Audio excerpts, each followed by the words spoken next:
I still can't believe it's been 6 months since we lost the legendary David Lynch. Back in February, I reviewed Eraserhead as a tribute to him. His haunting debut that set the tone for one of the most visionary careers in cinema. That's why he's the GOAT! The GOAT! Ever since, I've been wanting to explore more of his work on the channel. So today, I'm diving into my favourite David Lynch film of all time, Mulholland Drive, a surreal, hypnotic mystery that continues to captivate me with every rewatch. In this video, I'll be breaking down why I think Mulholland Drive isn't just Lynch's best film, but one of the greatest films ever made. Then let's get started.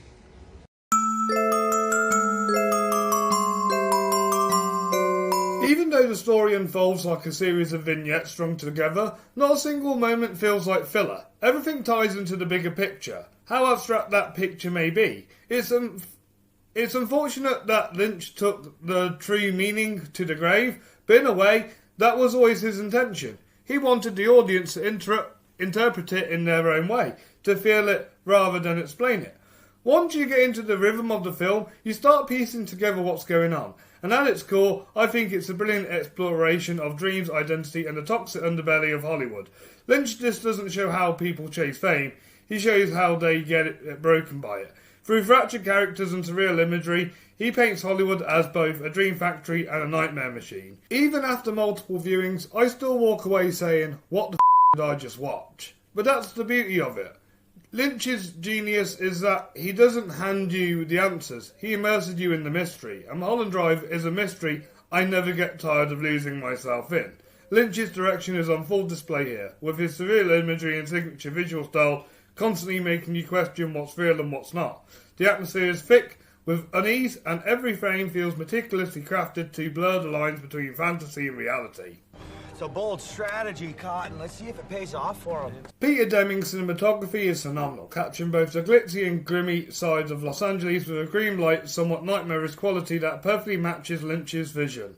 Angelo Badalamenti's score is hauntingly beautiful, melancholic, eerie and deeply emotional. It lingers long after the film ends, and Mary Sweeney's editing adds to the sense of disorientation, expertly weaving the film's fractured structure to keep you guessing what's fantasy, what's memory, and what's real. Weird. I'll be honest, I was never a big fan of Naomi Watts until I saw this film. But here, she completely blew me away. It is, without question, her best role to date. The emotional range she brings, shifted from wide-eyed optimism to devastating despair, is staggering, and her performance is the heart and soul of the film.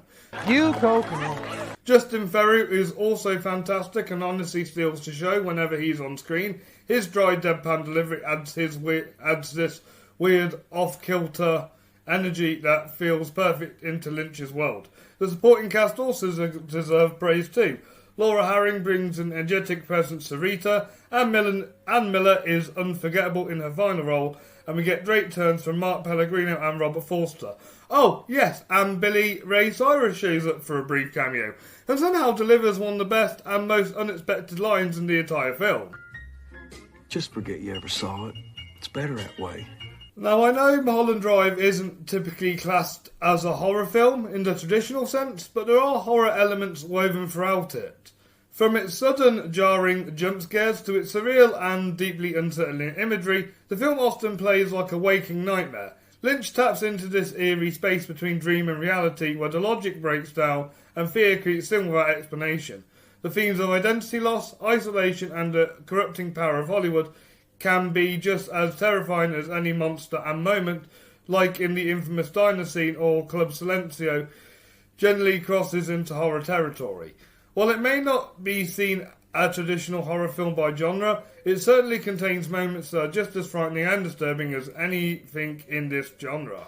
Boy, that escalated quickly.